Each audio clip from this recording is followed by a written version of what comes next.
Good morning, all. I need a quick second to fix something on my screen. Okay. Hello, everyone, and good morning to those of you in Arizona.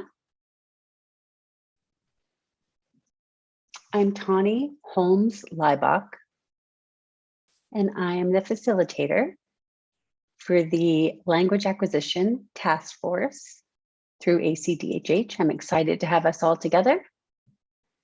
Now, this is our third task force meeting. I think I'll go ahead and move through the agenda. Okay, I'm being spotlit, perfect. I think I'll go ahead and remind everybody of the process. Please keep your microphone muted and keep your camera off. That will just assist with the visibilities of interpreter and the PowerPoint. Use the raise hand feature for comments and questions. I will turn the PowerPoint off during committee or subcommittee reports so that you can be fully seen.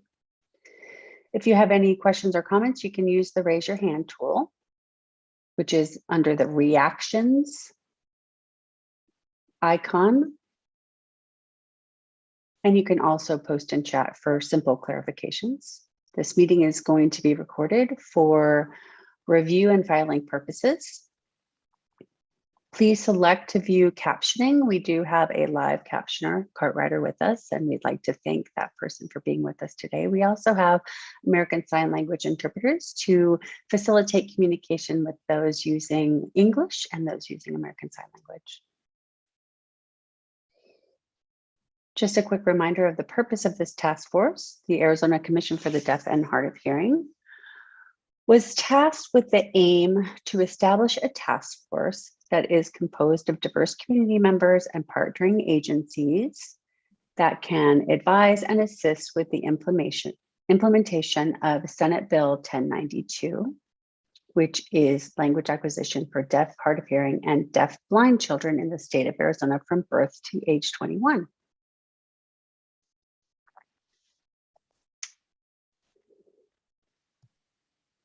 And here's our agenda. So we're going to track our project to see where we are on our goals. We're going to turn things over to the subcommittees for your updates. I know that you have been investing a lot of time and effort through meetings, emails, and the Google Drive. We're excited to see what you have to share with us today, to both the task force as a whole and those who are joining us live today. We'll have final recommendations as a wrap-up so that we can see what other states have done with similar types of bills. And we'll close with a few next steps so that we know what we would like to accomplish before our next meeting. So where are we now in our task force goals and the progress we're making? We got together in February, both as a full task force and subcommittees. We at this time were garnering the expertise of the community members. We had a nomination form that we sent out so that we could grow our subcommittees, and we have done so quite well. In the month of April, there's been focused discussion on data sharing and identifying resources that we can use in our work, which is excellent. We're right on track for where we need to be. We have to collect the information that's out there before we can analyze what we have and make recommendations for where to move. Please continue to collect resources. If you know of new research or things that could help us in the work that we're doing as the task force, please continue to do that.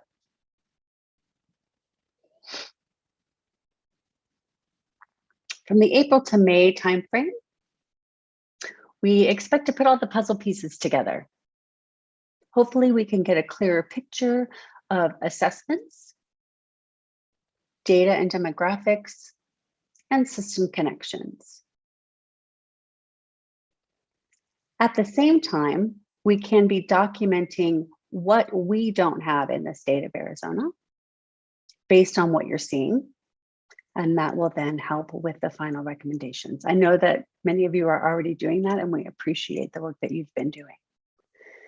And then May and June, we'll be working together to finalize our recommendations.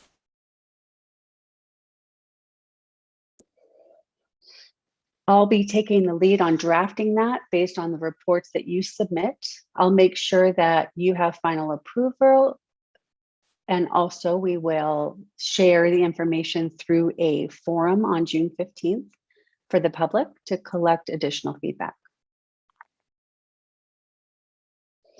After the forum, there will be a 2-week final editing process to finalize the recommendations, which will then be submitted to the ACDHH leadership by June 30th. And hopefully by the end of fiscal year, we'll be ready for next steps.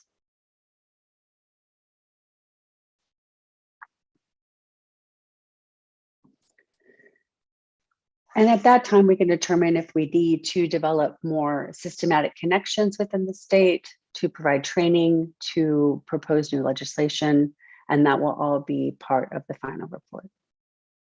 Okay. Now, let's move to the subcommittees. So we have the Demographics and Data Subcommittee, the Systemic Connections Subcommittee, and the Assessment Review Subcommittee. First up, the Demographics and Data Committee. I'll stop the PowerPoint. I would like to call you up to share the work that you've been doing.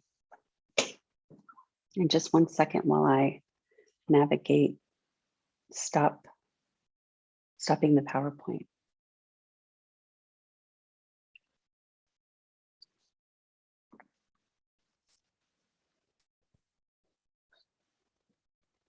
All Kendra, right. great.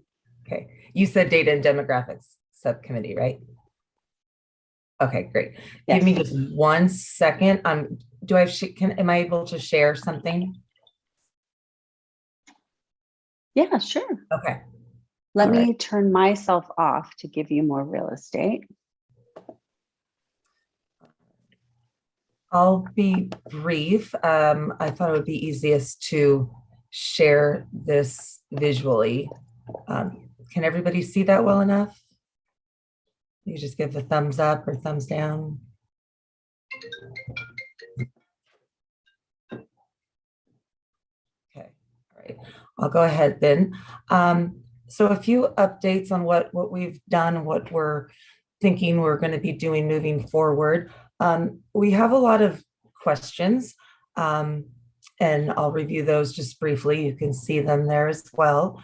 We're wanting to know what types of data will inform our understanding of the language acquisition of children birth to age 5. If you'll see there, I have an asterisk next to children. If you go down below the questions, you'll see something that we've been talking a lot about in our subcommittee is there a need to identify subgroups when gathering and analyzing the data available to us?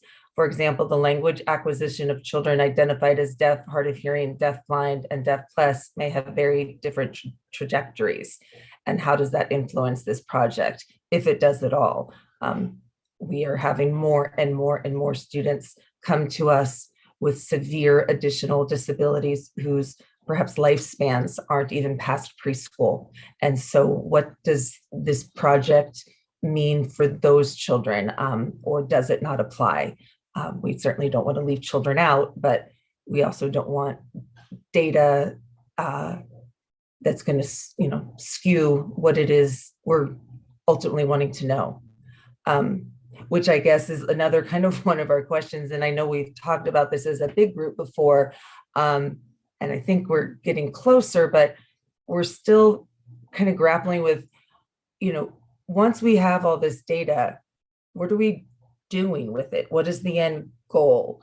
Tani, I know you just gave the, projected timeline of what we're doing and making recommendations, but I guess for me personally, I'm still having trouble identifying how this data will actually serve us, that sort of thing. Then back up to the questions of the types of, I'm sorry. So we want the types of data that we should have. What among those data are currently available? Where is it located? How is it accessed? What does it tell us? What are we missing? And if it's missing, does it exist, but it's just not accessible, or does it not even exist? And then lastly, how can we pull all of the data that is available to us together so it's easily accessible to all stakeholders? We talked about things like, maybe this group develops a website or it is a page on the ACDHH website, and then places like Arizona Hands and Voices, Ear Foundation, ASDB, AZIP pages all have links to this data. The hospitals as well, the university audiology programs, and so on and so forth. So I've put together a table here, and please, anybody on my committee that's here, please feel free to jump in if I'm misrepresenting anything or leaving anything out. We've listed the different types of data that we are wanting to know more about. I just put this together based on notes that have been taken at our last few meetings. Because I'll be honest, my group hasn't even seen this yet. But in preparation for today, I wanted to have something that pulled everything together. And then you can see across the top, we've identified resources as to where we might find this data. Department of Health Services, Newborn Hearing Screening, AZIP, ASDB, Department of Ed, districts, charters, private schools, and other. You'll notice that in some columns there's an X, and in some columns there's two X's. The reason for that is, I can speak for ASDB specifically, some of this data definitely exists, it's there, but it's in children's individual files and not all put together in one place in a form that we could actually analyze it. That is something we are working on internally, but as of today, it's not available. I'll stop sharing the screen. That's a quick overview of where we are. Are there any questions from Tani or any of the rest of the group?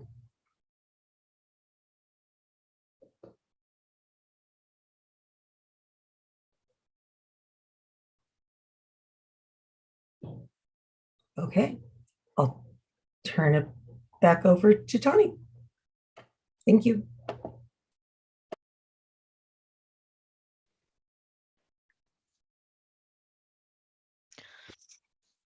Okay, thank you very much. That was really great information. I see some comments showing up in chat. Yeah, that was great. That was very helpful. The chart was very helpful. So I see that you guys were carefully looking at what data is currently available, what is in the demographics, deaf with multiply disabled children, what their life expectancy, how that impacts things. That's good. I see another comment. Table and spreadsheets are a great thing, are my thing. Okay, yeah, well then you're a real asset to the committee then. So Kendra, with where you are currently, do you feel that your committee would be able to step back and really look at what recommendations would be needed to, do you feel comfortable you're at that stage in the process where you feel like you're being kind of inundated with data? It looks like you're well organized. So what's your perspective on that? Again, anyone else in my group, please feel free to speak up. I don't want to speak for them, but for myself, honestly, it's just a matter of time. we are still dealing in the schools and in early intervention with the aftermath of COVID, with shortages of bus drivers, with, I mean, and it's just all encompassing. And this type of project, it's big. You know, I don't underestimate the depth and breadth of this project at all. So I do worry about the timeline a little bit. I know we can do it. It's just a matter of time. And I would imagine a lot of people feel that way as well. A lot of us are understaffed. You know, I see Susie just popped on. Do you want to add to that, Susie? Yeah, I was thinking that like your chart really represented our discussions about what data we could have. We spent a lot of time talking about the definitions of the information that we're trying to pull so that we make sure that we're pulling the right thing. You know, Kendra and I have been going back and forth on a couple of other topics. And so I think we've identified what data we want to collect. We don't yet have it in hand. There aren't like spreadsheet after spreadsheet after spreadsheet that represents all of those items yet. That seems to be our next step. And then after that, needs to be a review of the information so that we can make sense of it and digest it so that we can give some recommendations. So I think if we keep meeting, I mean, the group has been very good about coming together and meeting and really getting to work. So I think that if we could just keep that pace up, maybe we can stay within the timeline.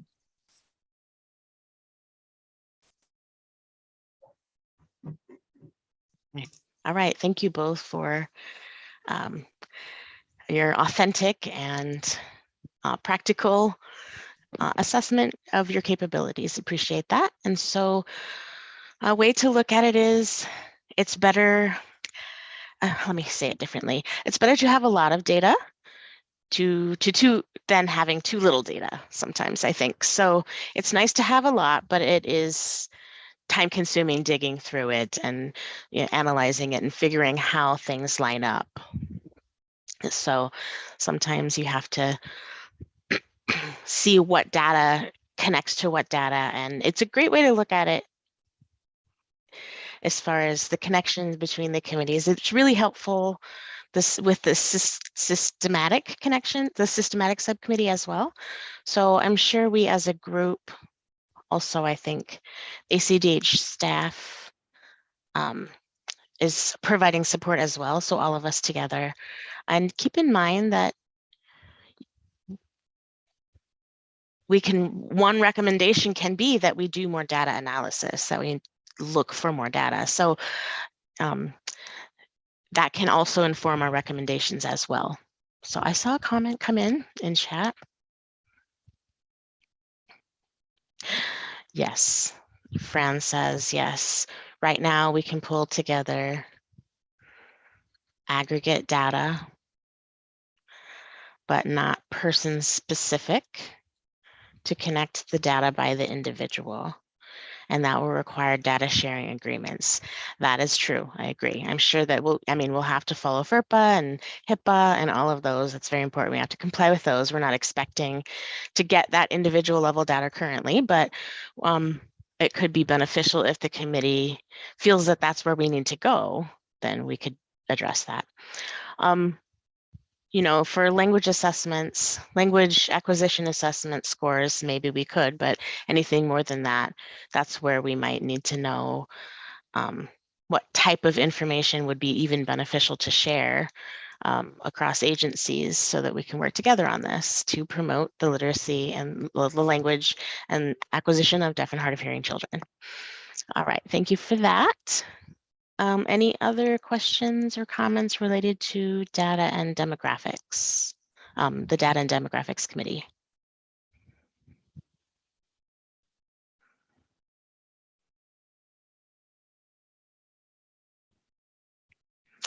I see there's one more question.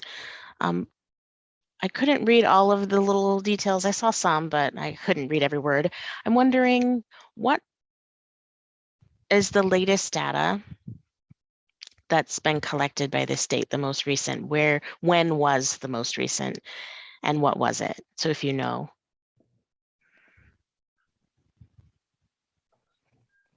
Yeah, it kind of depends on the age group you're talking about. I think probably Fran, Susie, myself could probably best respond to that.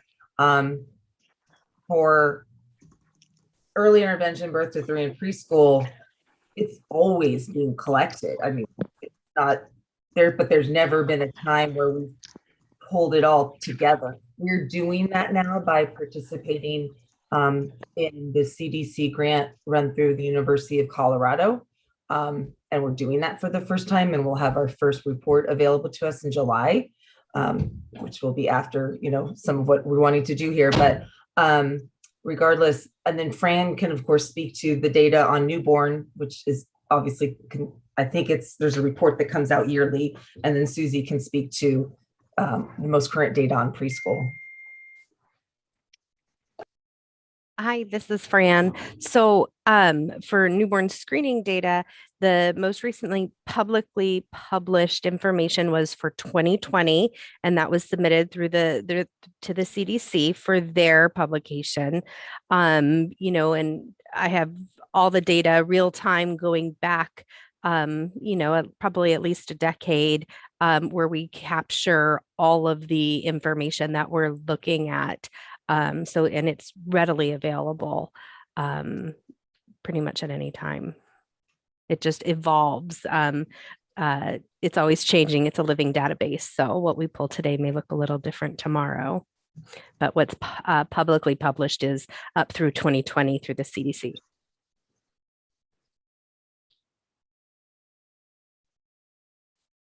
Okay, great. Thank you. Thank you for sharing that, Fran. And Kendra, thanks for that explanation. I saw Suzanne commented, was nice enough to add a link for us in chat that shows the publicly available information for preschool age on www.azed.gov, and then /special ed education data management. So, spelling that out in case people can't see the chat. So thank you for sharing that link with us. And did you want to add anything, Suzanne? I would just say that it's 2020-2021 school year is the most recent data that we have. And so then I think that's what's publicly available right now. And so, take some time to look through that, or if there's any questions that come from that, I'd be happy to answer them or help out with the information extraction.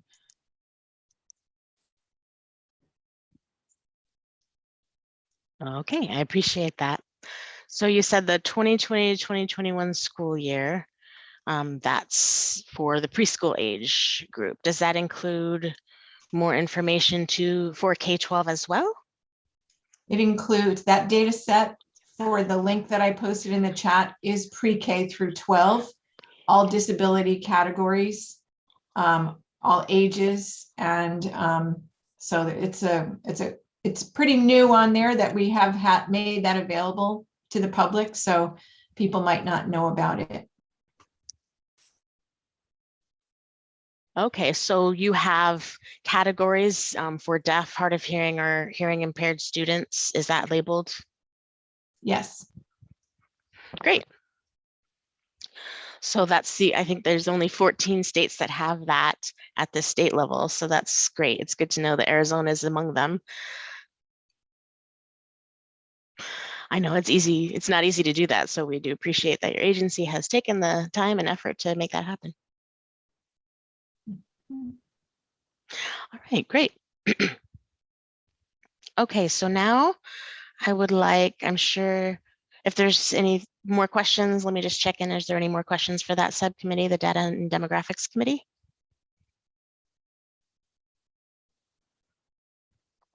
Seems like there are not. So thank you, Kendra, and your committee for all your hard work. And we look forward to seeing what you bring to the next meeting. So we would like to turn it over to the Systematic Connections. Molly Harding. Hello, Molly. Good morning. I'll go ahead and share my screen as well. All right, I'll turn off my video to give you space. Thank you. I have a update document that I'm sharing. So here is what we have been working on. Recently in March, we reviewed the current roadmaps for the agencies involved in only the birth to 3 age range. That's as far as we've gotten. We have identified several gaps where deaf and hard of hearing children need more resources, or where their families need more resources, as well as some agencies or professionals who could improve their role in the process of a child's development.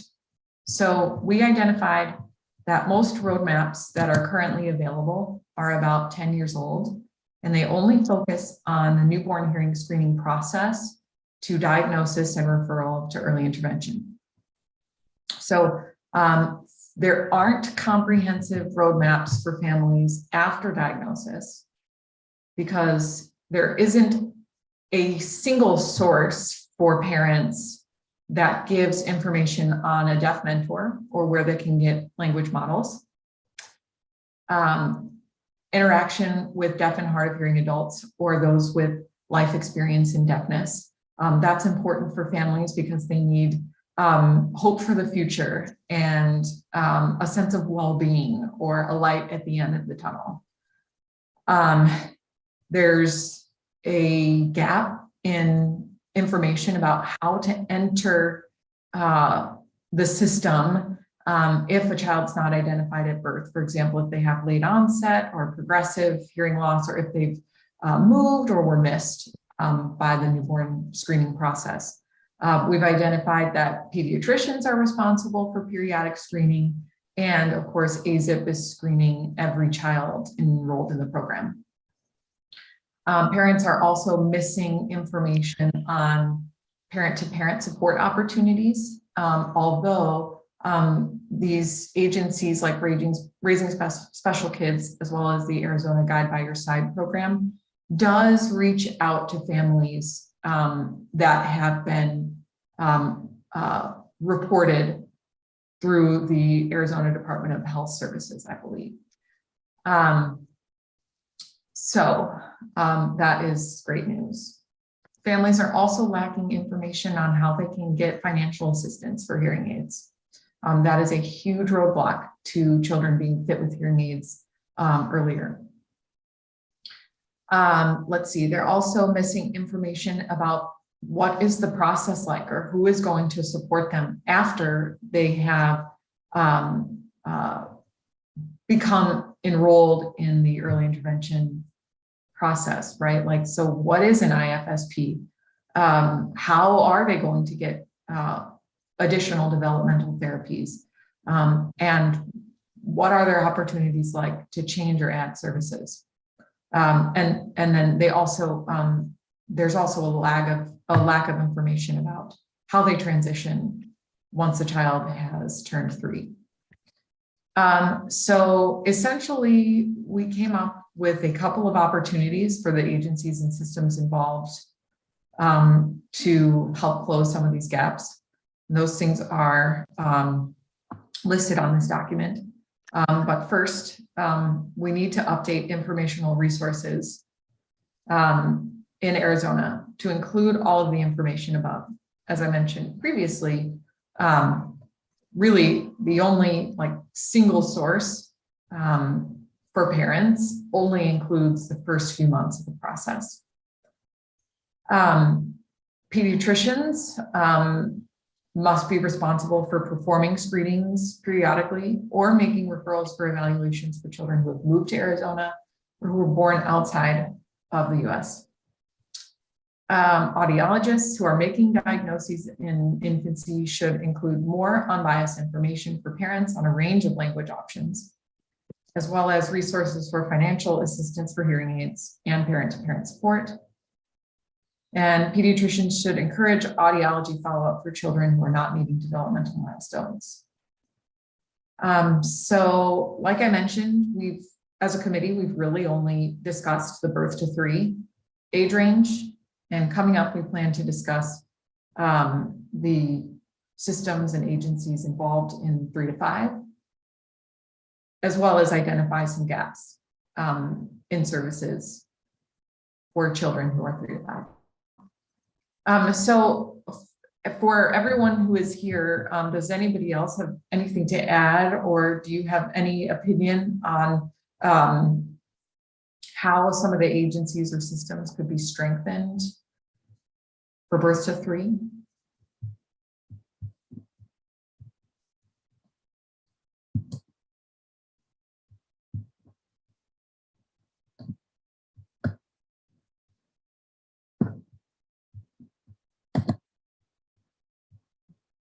Sorry, I just saw your message, Tanya, about zooming in a little bit. I might be late, but here, I'll go ahead and try and do that.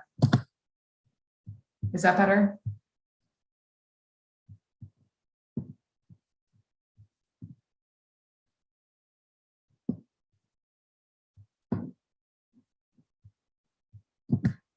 Okay, so would anyone else like to, from the Systematic Connections Subcommittee, like to chime in or add anything?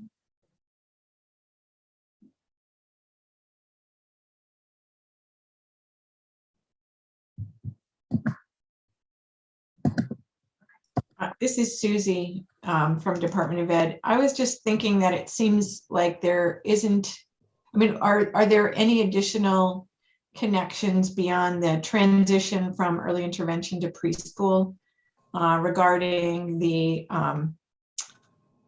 connections, that between childcare, between, first things first, quality first, and, the services and supports that children get as preschoolers to be in inclusive settings? Is that something that could be maybe added or considered? Yeah, thank you for bringing that up. Like I said, we've really only gone from birth to 3. We haven't started talking about preschool to 5 yet. So I will definitely put that on our agenda to take a look at how other agencies like First Things First are involved for preschoolers. DES Childcare and Department of Health Services would also be really great partners in those conversations. Can you repeat and that? as well as early childhood from the Department of Education, which is different than early childhood special education in the Department of Education. Okay, Suzanne, can you please repeat what the agencies that you just mentioned? DES Childcare. Department of Health Services, DHS, for licensing. And so because they have regulations around supports that preschools or childcare must provide to children with disabilities. And then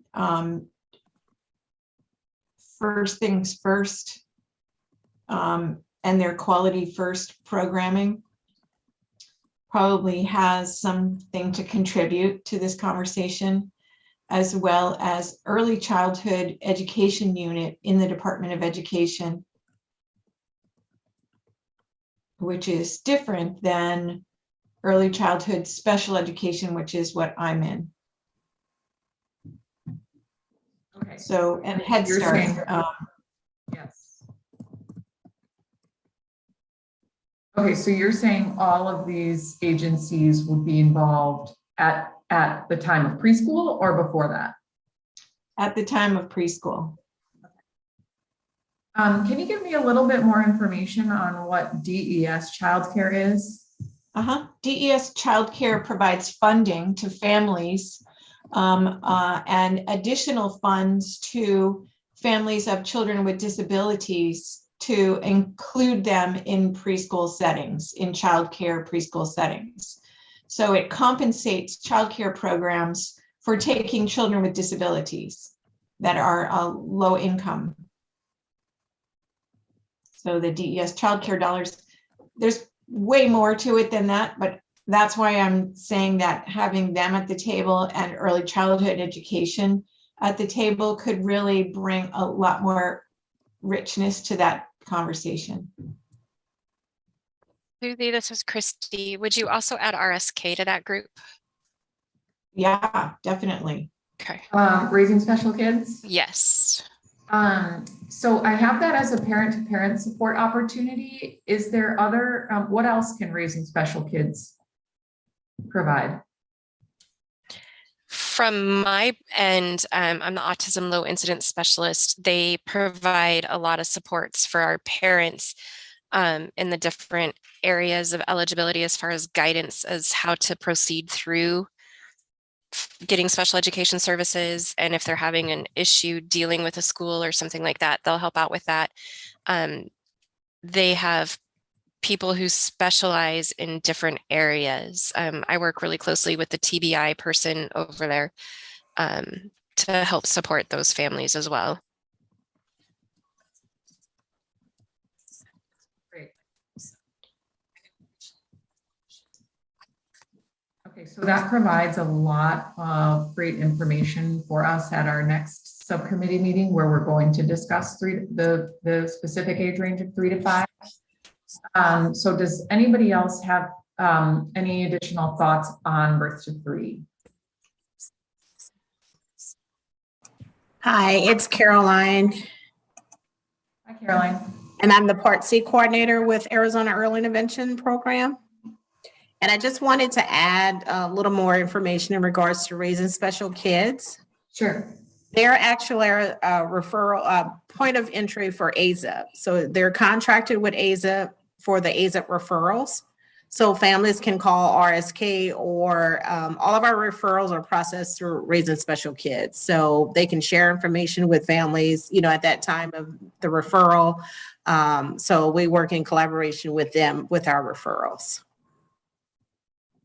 Okay, so anytime a child with hearing loss is referred to the Arizona Early Intervention Program by a pediatrician or an audiologist, you're saying it gets routed through Raising Special Kids? Yes, and they process all of our referrals, which includes assigning the referral to one of our AZEP service providing agencies for that area.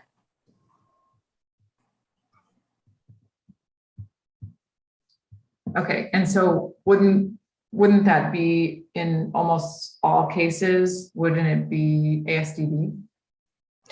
ASDB can make a referral to AZEP, but all of the children birth through age 3 must go through Raising Special Kids if they're going to go through the AZEP eligibility process. So we do have some of our children who are referred to AZEP already have an established hearing or vision or hearing and vision loss. But they still have to go through the whole Raising Special Kids so that they can be assigned to an AZEP provider.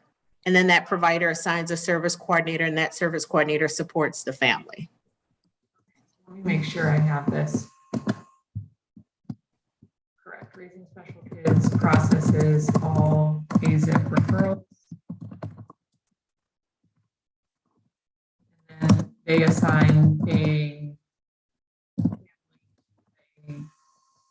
service coordinator, is that what you said?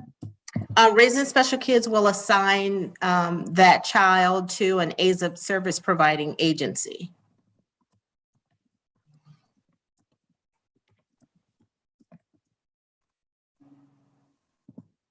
Okay, and so you said that most often ASDB. I'm a little unclear on what you mentioned about how ASDB is involved there. If a child has been identified as having a vision or hearing loss, oftentimes the family may be aware of ASDB services, but they're not sure about AZEP services. And so ASDB will work with Raising Special Kids to get that family referred to AZEP to start the process for early intervention services.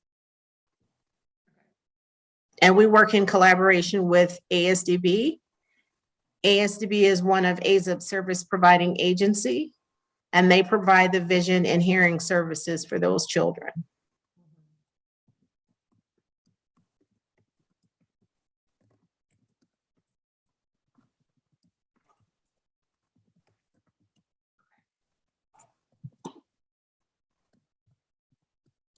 Thank you for that additional clarity.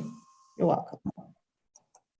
This is Fran from Newborn Screening, and this may be a good spot, Molly, where you could add to the connections, and it's sort of a linkage to the data subcommittee that the Department of Health Newborn Screening and AZEP do have an active data sharing agreement, and we are able to share person-specific information. So everything we know about a Fran? baby.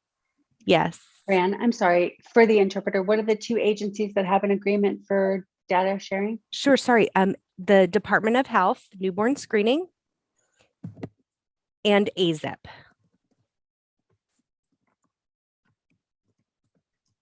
They have person-specific data sharing agreements. That meet the HIPAA and FERPA requirements.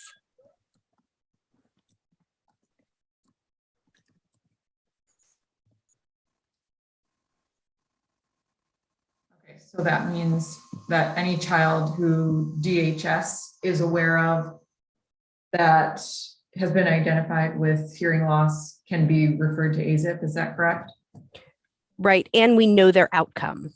So we're able to link the outcome of eligibility and enrollment in early intervention services. Okay.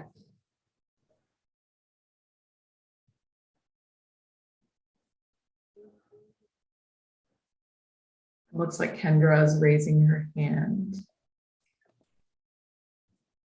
Yeah, I just wanted to make available some additional information in regard to what Caroline was talking about. So I oversee the Birth to 3 program in addition to preschool programs for ASDB.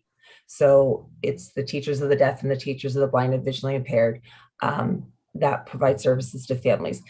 Families cannot come to us, just sign up to start working with us. They have to go through, because we are part of a statewide early intervention system. Arizona uses what's called the team-based model. So no one works in isolation, just in their disability area. There's a service coordinator assigned to the child and child's family, and then they pull all of the necessary providers together to work with that family. I have some PowerPoints and different slides, if you would like, I can send to you that kind of help to explain the relationship. It's very convoluted. Well, we are accountable to AZEP. We are also part of AZEP. It's a 5-state interagency agreement with us, with Access, with DES, AZEP, and others. So again, it's very convoluted, and I don't blame you for being confused. I'm finally getting it after doing this job for a few years, so I can send some of that to you. And if you find it useful or not, then feel free to use whatever. Yes, that would be great. Thank you. Mm-hmm.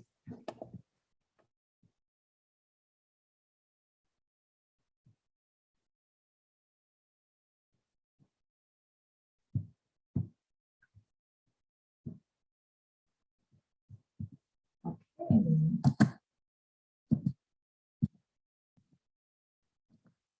else?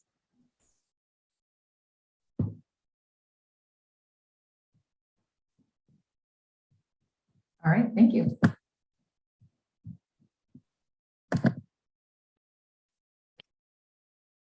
Okay.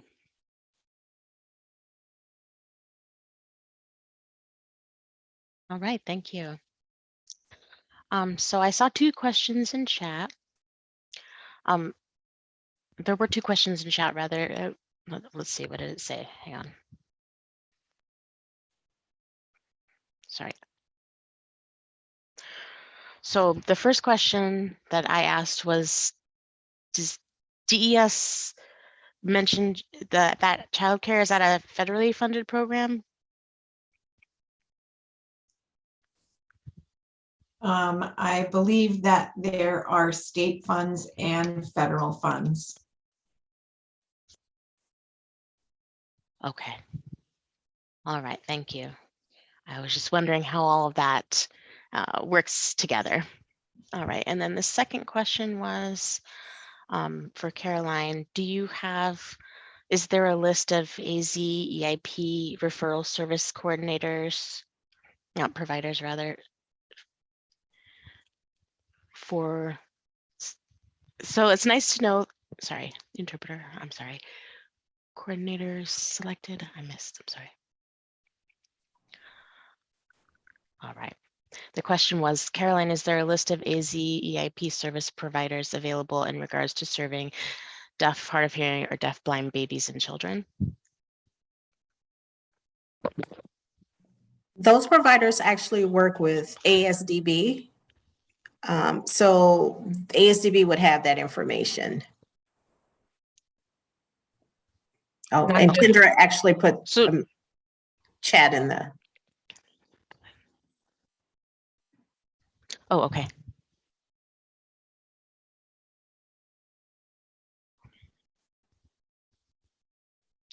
So ASDB only serves agencies that AZIP refers to?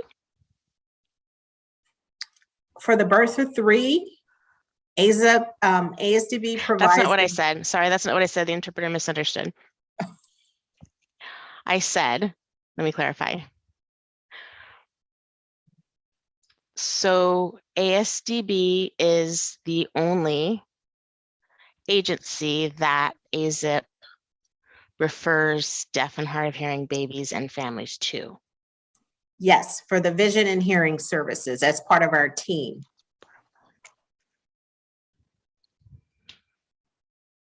Okay, thank you.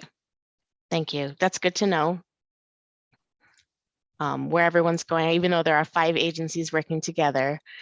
So be able to, simplify that. So thank you very much.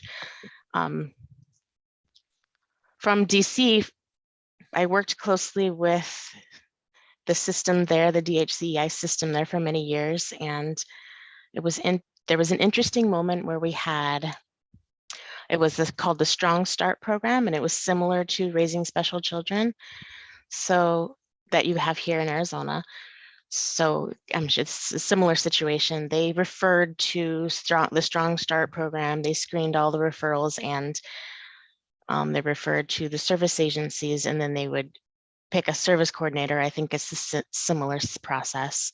And one time something happened in that process, because typically they would refer to 2 schools in DC, either River School that served oral deaf kids, or they would refer to Kendall School and on Gallaudet campus that served deaf signing children.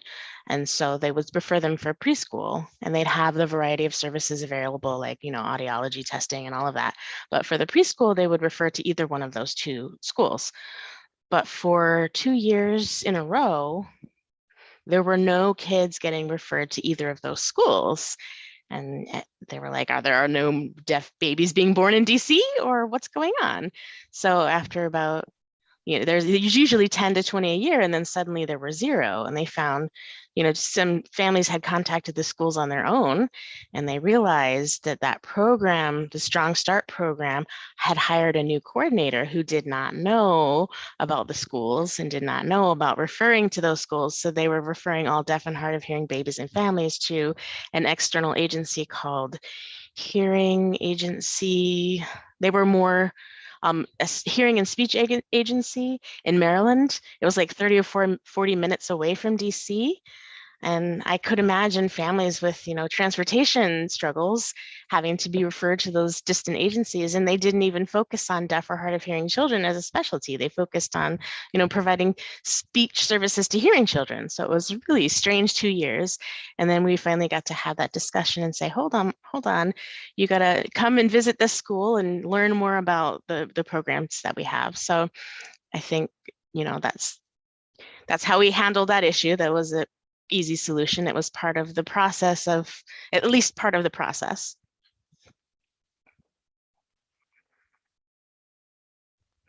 Okay, thank you. All right, so are there any more questions or comments as far as the systematic connections? There was a lot of information provided. Kendra, did you have a comment? Yeah, I'll just add in regard to some of what you were just talking about. It might be helpful if I clarify the role of our providers, specifically our teachers of the deaf and hard of hearing. Their primary responsibility is to work with families to educate them on their child's deafness or being hard of hearing, empower them with knowledge, all of the choices available to them. They work with, again, the rest of the early intervention team in the team-based model to connect the families to resources in the community. So at that age, between birth and 3, we present all of the communication options, all of the different ways in which you can teach a child who is deaf or hard of hearing, and then connect them with the appropriate resources. That can change, of course, over time, what a family decides is best for their child. I can, and then come time to transition to preschool, along with the rest of the early intervention team. They meet when the child initially is 2 years, 6 months, and Caroline can speak even better to this process, but that's when they start talking about transition and the options available to the child. Even though our providers are ASDB employed, we don't push people to go to our campus programs. Our job is to let them know what's available in their districts and anything else that might be around. And what also might be helpful is I can send you, if you'd like, the Arizona statute that speaks to what our job as the Arizona State School for the Deaf and Blind is, what it is we are here to do. That might be helpful, I'm not sure.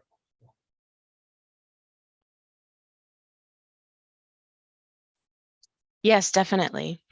We recognize that ASDB has a unique role of providing information for all the communication opportunities that deaf, hard of hearing, and deaf-blind children could experience in the state of Arizona. So it's wonderful that not a lot of states do that.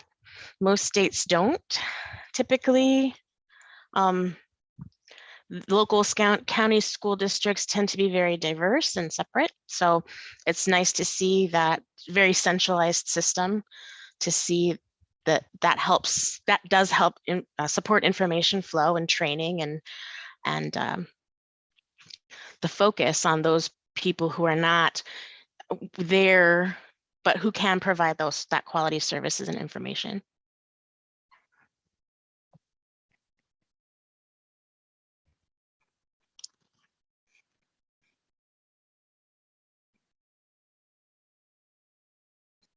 Okay, Suzanne said, raising special kids is identified as the state parents information and training center for children with disabilities, ages pre-K to 12, with the Office of Special Education Programs, OSEP.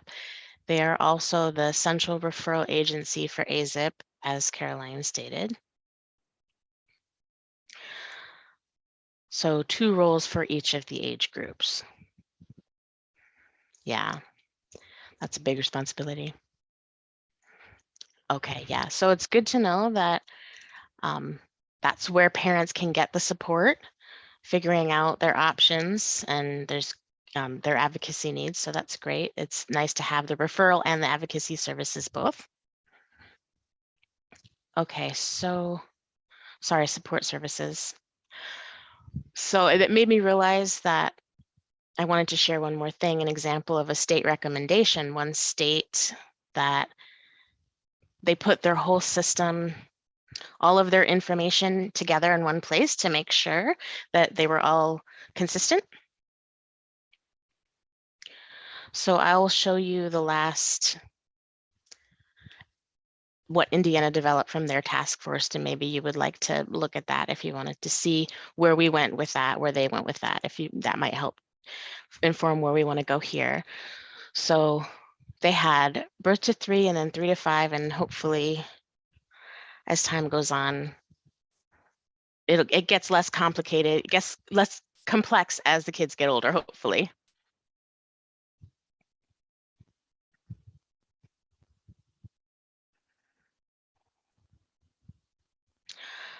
Okay, so are there any more questions or comments on systematic connections?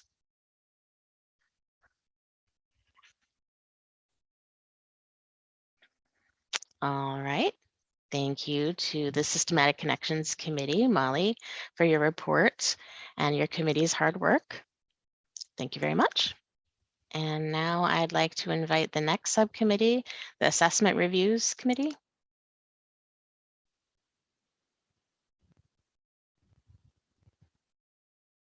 I see something in chat. Hi, everyone. I apologize. I won't have long to present, but another team work group member can add into addition to that. I have another meeting I have to jump on in about 5 minutes. But I do want to share a little bit in regards to what our committee has been working on. We've met 2 times. And the thing that we've been talking about is to get an understanding of the different assessment tools that are used for birth to age 3, 3 to 5, and K through 12th grade. So we had some really good, rich conversations around the different tools, and specifically around the tools that look at or assess or evaluate children who are deaf or hard of hearing. And what does that look like? So we talked about early intervention tools, and there was a recommendation to look at another specific screening tool to use for early intervention. So I've been looking at that as being the AZEP representative on the team. And then there were some other recommendations for other tools for 3 to 5 and K through 12. The one thing that we looked at was, and I thought I was sharing my screen. Sorry about that. The one thing that we looked at was can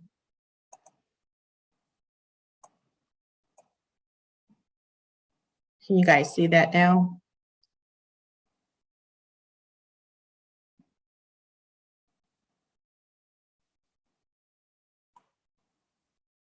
Is it sharing? Okay. So the one thing we looked at, we list all the tools that we're using and some of the early intervention tools and what areas it would cover. And then also looking at that, are there any tools that are specifically supporting children who are deaf or hard of hearing or deaf and hard of hearing? So we had those conversations during our second meeting. And then our task was to go back and look at our specific tools and get a little bit more information for that. The one thing that we did realize is that there are a lot of providers who are completing assessments and evaluations, but don't have the background and experience evaluating children who are deaf or hard of hearing, excluding the providers who are with ASDB. When it comes to AZEP services, birth through age 3, as we mentioned, Kendra and I mentioned, we work collaboratively with Arizona State Schools for the Deaf and the Blind to support us with the vision and hearing, and that includes assessments. So we're putting that together, and that's one of the things we worked on. The other thing was looking at eligibility process for each one of the age group and how that works. And then also if there were recommendations for various screening or assessment tools, what would that look like in regards to training, funding for the training, and then qualifications for those providers to complete those assessments.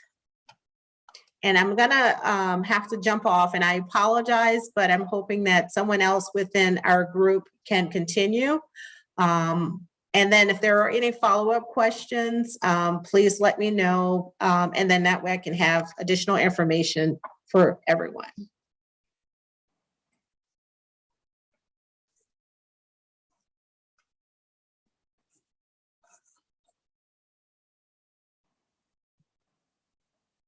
So Sonia, I don't know if it's, oh, thank you.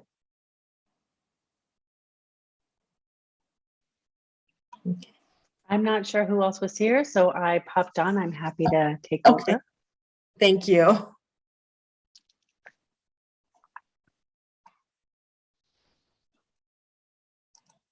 I'm Jennifer Scarborough from ASDB.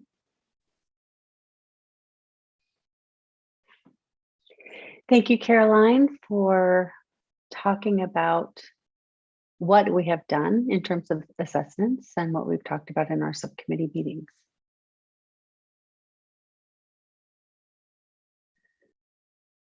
That list is the assessments that we formally provide at ASDB. And like Caroline just mentioned, we do have a challenge with training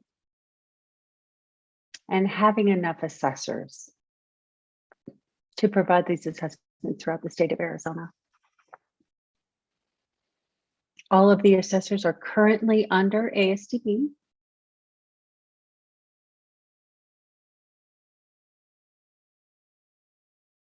And one big area that we talked about in not having enough assessments is American Sign Language assessments. We do have a couple of assessments for assessing American Sign Language. However, we're adding to it, but it's an informal assessment at this point.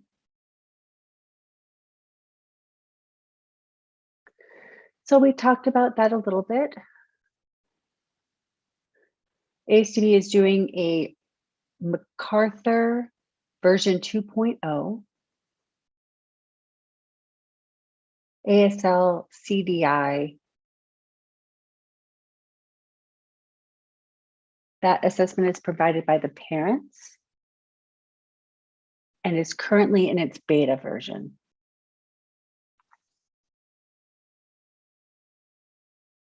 That's one example that's not on the list, and I didn't see it. Maybe it is on the list. I can't remember if we added it or not. But that's one example of an informal assessment that's being provided. We talked about the need for more American Sign Language assessments.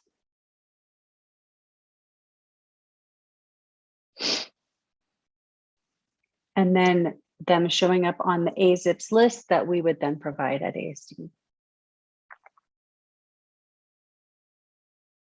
For the K through 12 assessments, we're still researching as a subcommittee. And our next meeting, hopefully we will have a more in-depth conversation about the results and recommendation for K through 12 assessments. We've had several children show up with minimal language when they reach kindergarten. So we're looking at language appropriate assessments for those children.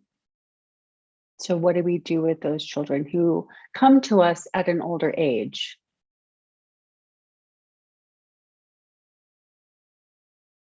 So that's one thing that we're addressing in the assessment committee currently.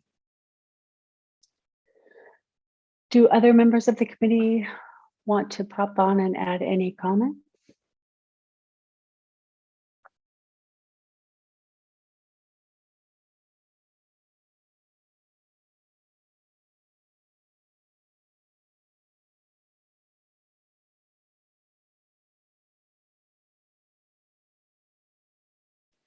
Okay, Donnie, any questions for us? Donnie's saying I was just popping on to see if anyone had any questions for you as a task force.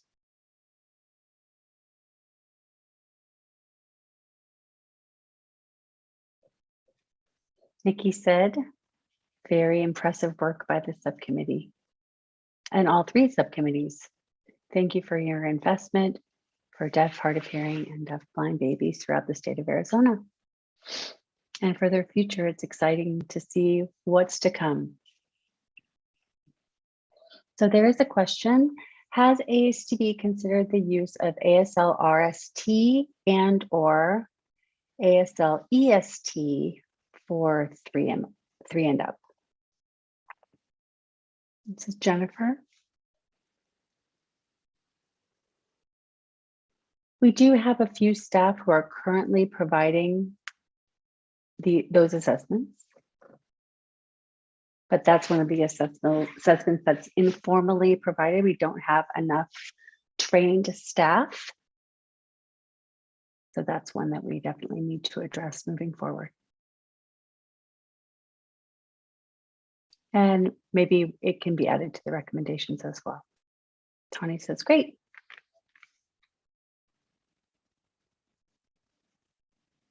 So the National ASL English Bilingual Coalition, I know that's a long organizational name, National ASL English Bilingual Coalition or Consortium for ECE, Early Childhood Education. Do you know about their training weeks? They provide several language assessment trainings for deaf and hard of hearing children. Do you know about the offerings that they provide?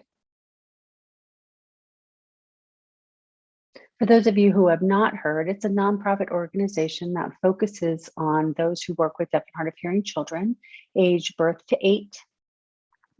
And the conference is held annually, a bilingual ECE summit, and it typically takes place in the spring, but because of COVID this year, it's in the fall. And on the side, they also provide a weekly series that they do training on 7 different language acquisition assessments during that summer training. And this is for other states who have difficulties with not having enough trainers, not having enough resources available to be able to get the training for their staff. So it is a challenge for many other states, not just you. So that full week is training offered by the people who develop the assessment. They typically accept up to 20 people. I believe the next training is a level 2 training this summer. So that means you have to have already completed level 1.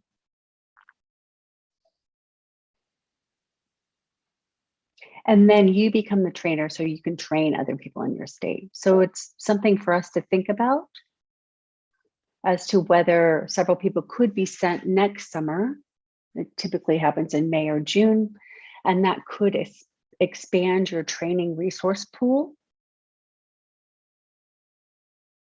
But I think that what you have done as a subcommittee is a great start with what's being offered formally, informally, and then what is not being offered and why. It's very helpful, and we appreciate as a full task force that you're bringing that to the table. Any other questions?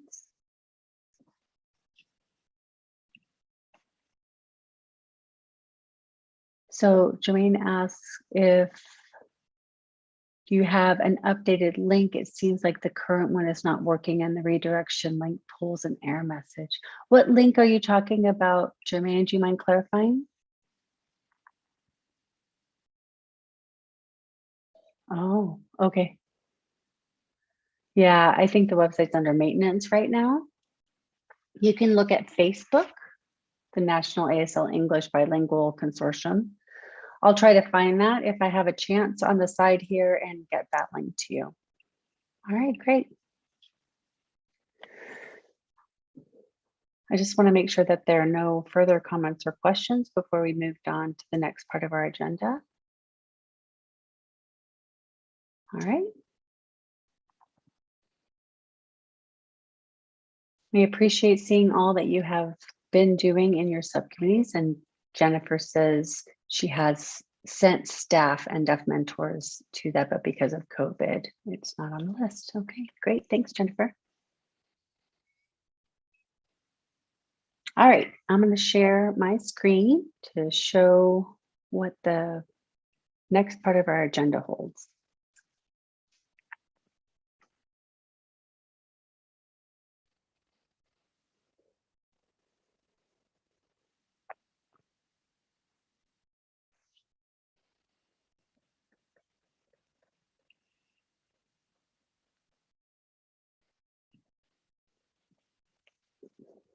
All right, we have finished our subcommittee updates.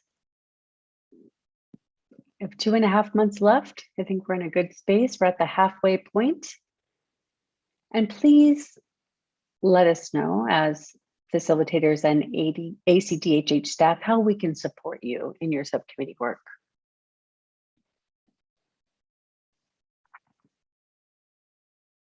So I am going to show actually 5, there's only 4 that are showing up, but recommendations that resulted from task force work in 5 other states. So hopefully this will be helpful in garnering information as you prepare your recommendation.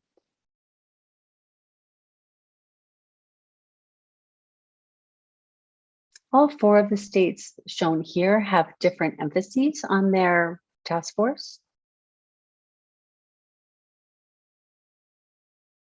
So ASTB is going to have its own spin on what you're seeing here today. I just wanted to give you an idea of what the recommendations have looked like in other states.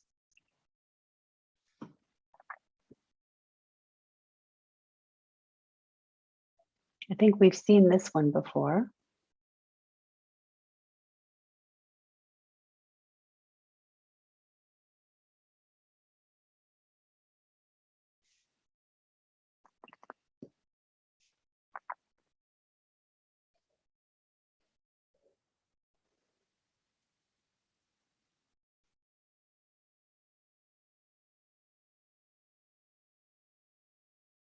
So this just gives the background information at the beginning part of the recommendations report.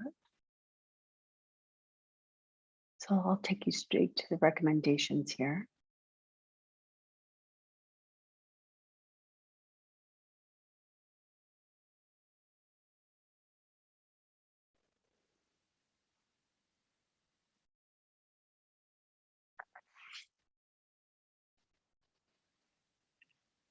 So there have been 2 comments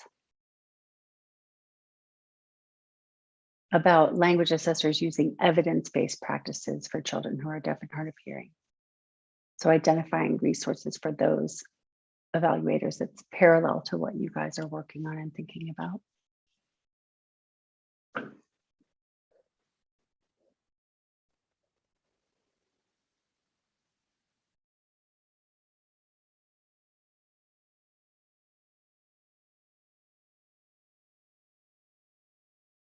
So systems agreements. In the system collaboration committee, they talked about identifying which agencies will do what, and you already have that. You guys are ahead of the game with that.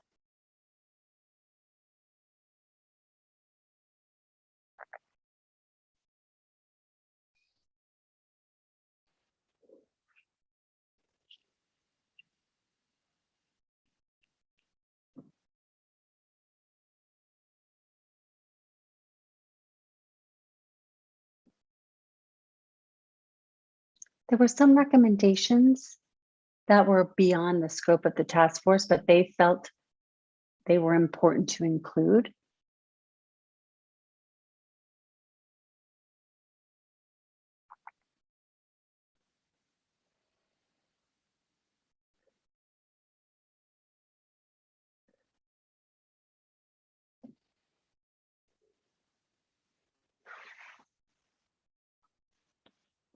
And then the appendix had different examples. First was the bill.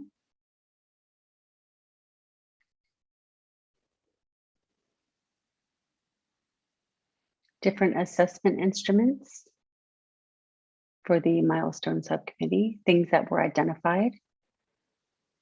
That's something that the assessment subcommittee could look to.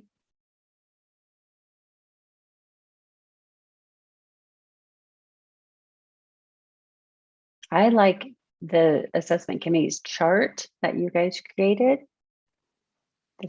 That wasn't part of their recommendation.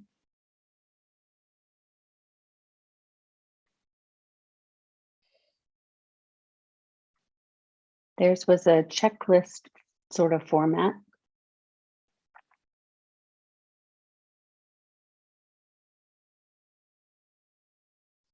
They had a lot more assessments for English than American Sign Language.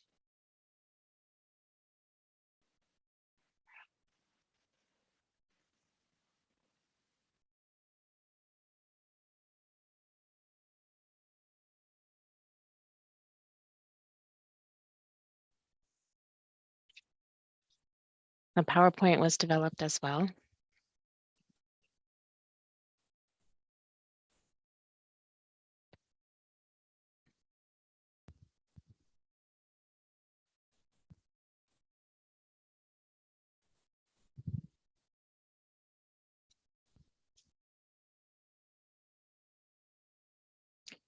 So age 7, 8 months, younger ages as well.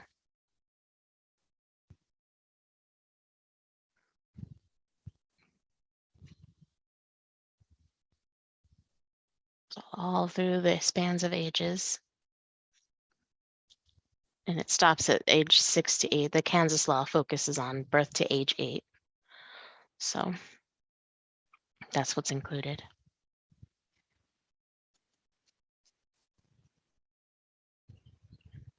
Similar. Same concept here. Okay, I lost myself, hang on.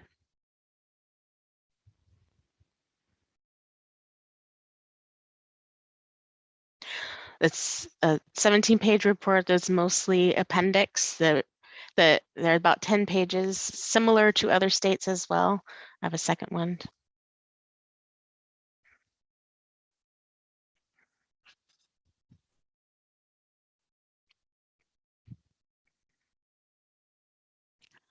So this is Hawaii, 2018.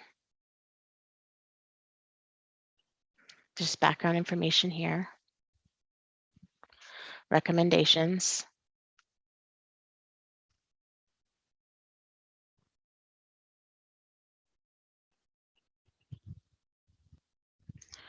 And then there's 4 recommendations here.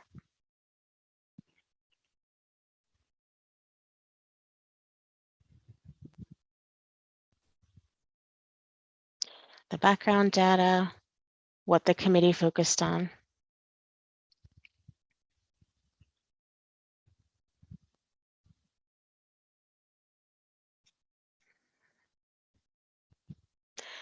Systematic connections information.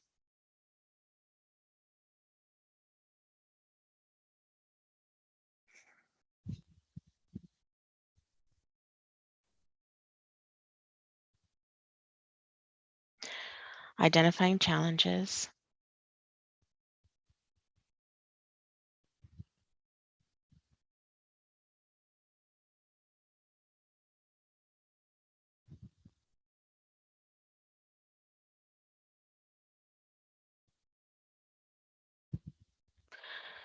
Relevant data and the data and demographics committee information. So you can pull from this and look at it if you want to.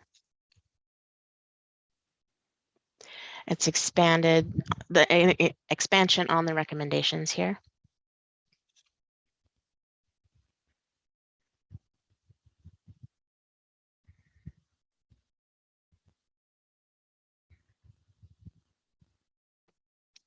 We mentioned parental support network needed to increase.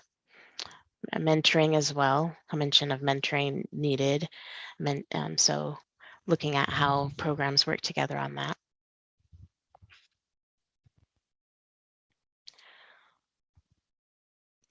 Expanded information on recommendations as well.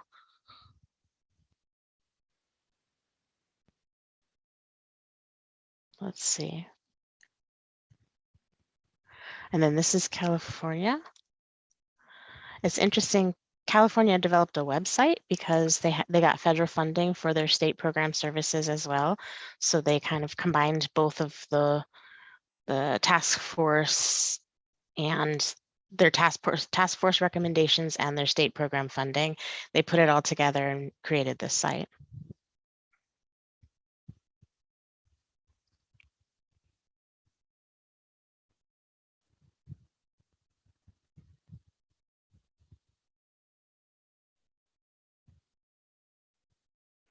If you click here, you would see, it's hard to see, but if you click on these, the text doesn't look right, but sorry, the text is in a different language. I thought it was messed up, but it's a different language. It's hard to see. It looks like it might be Mandarin and maybe another language. I'm not sure. Tagalog. So if you click on those links, then you would see this information. The task force drew from similar lists and made their own so that they had it in those, and then they put in Spanish and English both. So similar concept. So I'll show you Louisiana now.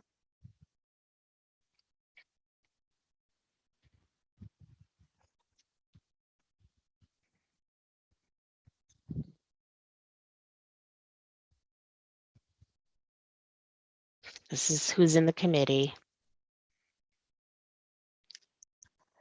And the organizations, it talks about the timeline as well, the frequency of their meetings.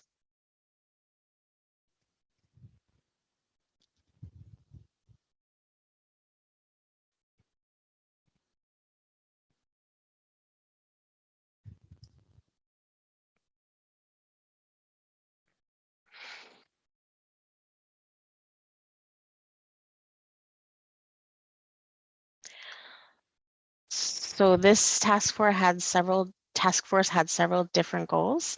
They needed to talk about the responsibilities and what considerations should be included in making those recommendations. They had to make recommendations in different formats.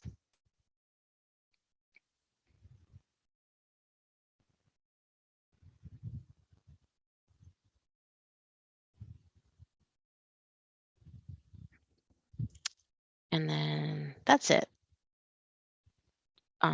So now I can show you Indiana's resource list. I think I have another. It's 7 pages of resources and Wendy, 107 pages. 107 pages. Thank you, it froze. 107 pages full of information to make sure that all of the families in the state of Indiana with deaf and hard of hearing children have consistent access to the same information all in one place. So it started as a repository of information, and so that families can pick out the resources, the websites, and things that they need.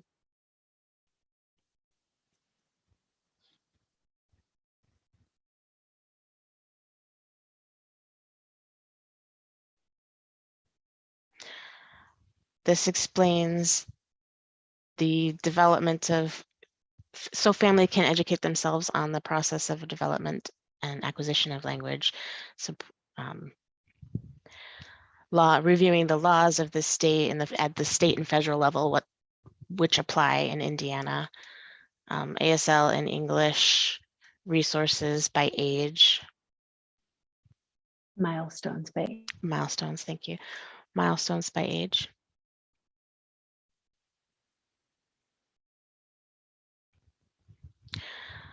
Letter to the families.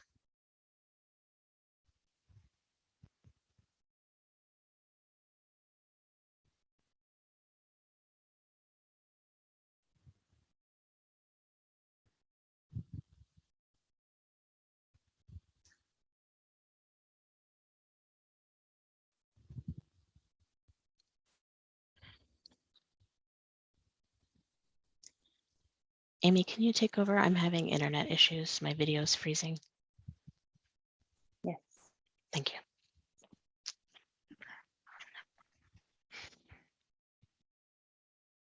You can see that they took a very visual approach.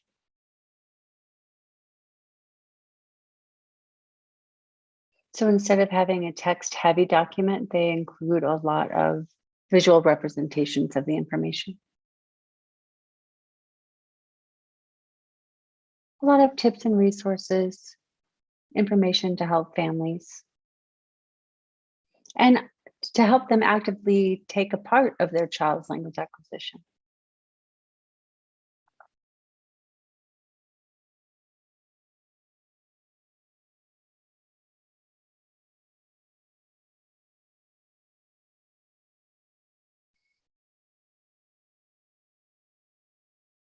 This is important information because deaf, hard of hearing and deafblind children can also have language disorders and delays, just like any other child. So being able to recognize those is an important thing for parents to be able to do.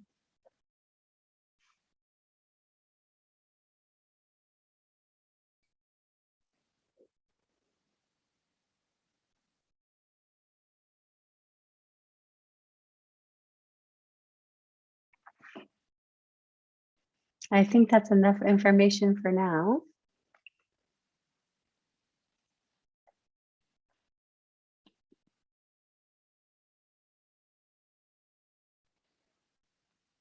I check the chat. Any questions?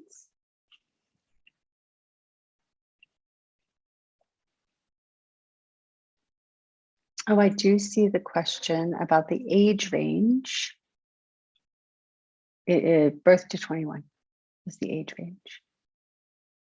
That's our age range. Yeah, birth to 21. Most are 0 to 5 or 0 to 8. Ours is expanded. So Mally asked me, would I be the one to prepare the document like this for us to present to the legislature? And that is correct. I'm responsible to pull all the information together. And what I will do, it would be nice if I sent a survey out that includes links to all 5 of these.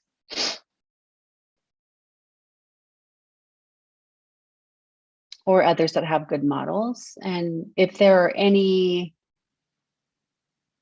indication of what direction you want to go in as far as how you want to reflect your work, I'll send it out via a survey in the next couple of weeks so that we can figure out a format for reporting. Any other questions or comments?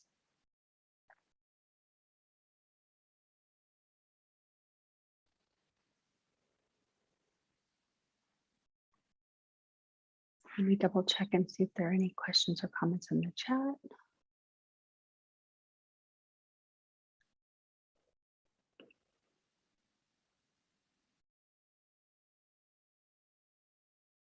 I couldn't see the chat when I was sharing, so it looks like we're okay. I will be collecting your input as far as approach and appearance of the final report.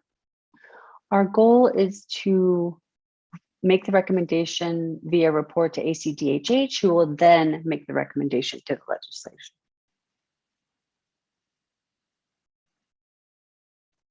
We want everyone in the task force to feel comfortable with the final report, so we'll make sure that you have plenty of opportunity to review it before it's submitted. Basically, we need committees to compile information as much as possible. By early June, I think we have a meeting the second week of June, and then the third week of June, we'll have a public forum. You can, in the meantime, be updating your Google Drive folders. I'll be developing the report simultaneously. I really like you all to be part of the process of developing this report along with me. I know that the ACDHH staff has been amazing to work with in this process. Their support, their ideas on this process as a total. So Nikki and Becca and Sonia, their work, and also the technical support that's provided by Kyla. I know that Jeremy recently passed away, and he was such an integral part of establishing the Google Drive and all the technical issues for us and establishing that. So I know that we miss him very much and all the support that he provided us. Next slide, please.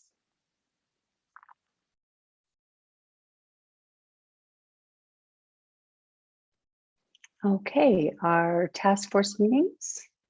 We're on our April 13th meeting already. Hopefully you'll have 2 or 3 more subcommittees, and we have 2 more open public task force committees. If you haven't been able to attend a subcommittee meeting, we hope that you can work your schedule around to get in attendance with the meetings as they are happening. Any resources that you can provide in any way you can participate is greatly appreciated, but we hope that you can actually be in attendance.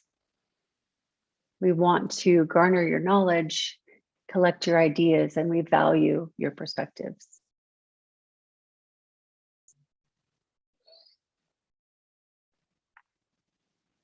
We want to do a check-in on committees. If you're feeling welcomed and comfortable, great. If you need some assistance or not feeling so, please reach out to myself or the ACTH staff.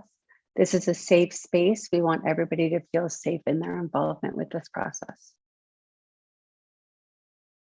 So we have 2 more full task force meetings and several subcommittees. We will have the public forum on June 15th so that we can directly interact with the public to get suggestions, questions, and comments from them. ACDHH is working on the times for that session. I want to thank all of you for your input today, your hard work that you've done so far and what you will be doing in the near future. We will have another full task force meeting with subcommittee reports. And we will also be having a panel of diverse deaf individuals, deaf, hard of hearing, and deafblind individuals, and parents who can hear to share their experiences. Hopefully the panel will help us as a task force see any perspectives that we have been missing in our thought processes and our research. So we're looking forward to that. Any final questions or comments before we wrap up? I'm actually going to stop sharing my screen so we can have the full space for any questions or comments that we have remaining.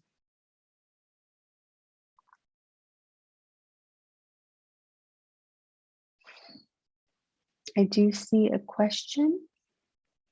Nikki said, the state of Georgia has a nice model. Theirs is called Pathways to Literacy. So it's a different model. It's a state-funded research project. So they called experts in and stakeholders to provide recommendations to the research committee. I think it was completed 3 or 4 years ago. I would be happy to include that in the survey that I send out to you so that you can take a look through those different types of formatted reports. Share with me what you like and what you don't like from the different formats that are shared so I can have a better vision of what you are wanting our report to look like. Any final questions or comments? Or any news to share? Any events that the task force knows about that they would like to share as we are meeting together? Any conferences or parent and family events that are coming up soon?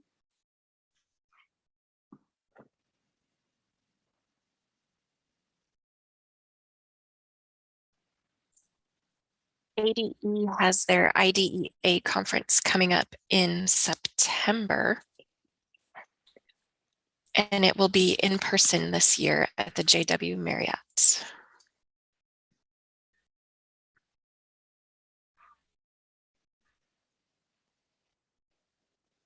And in which city is the JW Marriott? Phoenix.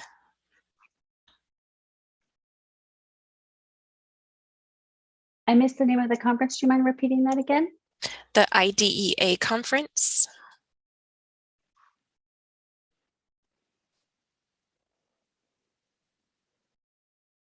And who typically attends that conference? It used to be our transition conference. It is open to educators, professionals, anyone in the school environment, and then families and students that are in that transition age.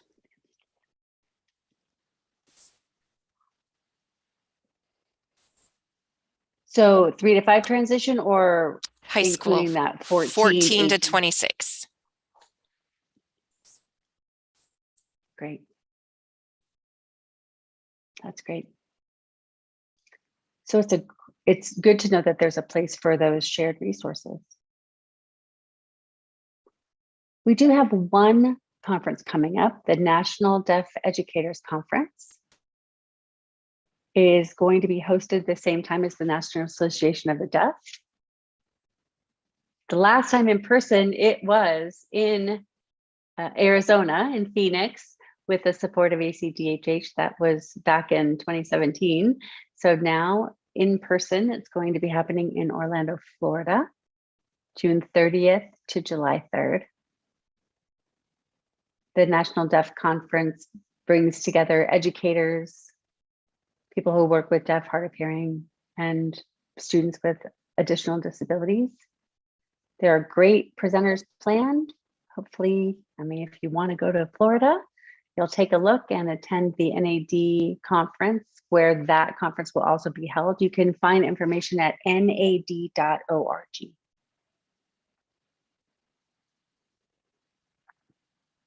Any more final announcements?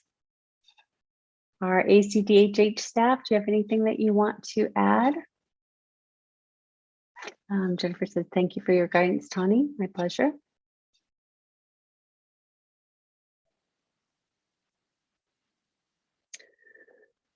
Well, as you know, you're all on track.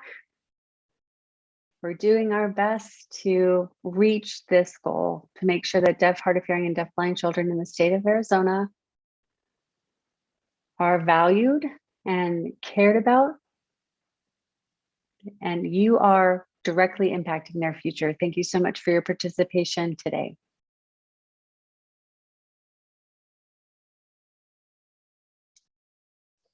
Bye, everybody. Take care.